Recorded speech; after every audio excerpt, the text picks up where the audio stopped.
بسم الله الرحمن الرحيم. الحمد لله رب العالمين. اریم منویتن ام ببینه خوشتیویترین کس نک پیغمبر اسلام خود سربن و نزدیکترین کس نک پیغمبر اسلام خود سربن به حشت دا بگومان مهمیت ویتن. بس ام ده چه بینه خوشتیویترین و نزدیکترین کس نک پیغمبر اسلام خود سربن اوش یک تشتی غریب مسلمانه. اوش اوای مروف هلگر اخلاقه که جوان بیتن، خدان اخلاقه که جوان و تازه بیتن.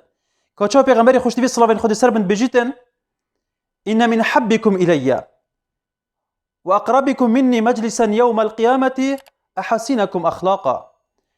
أنكو خوشتيفيترين كسل هنقول نكمن ونزكترين كسل هنقول نكمد بحشت دا أويكو أخلاقي يهمو جوانتر.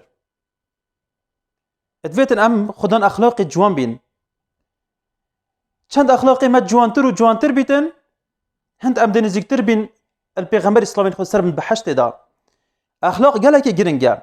لو انا وقت خدي تعالى مدحت بيغمبري كريس صلى خد السربن مدحت اخلاقي ويكرن وقلت وانك لعلى خلق عظيم.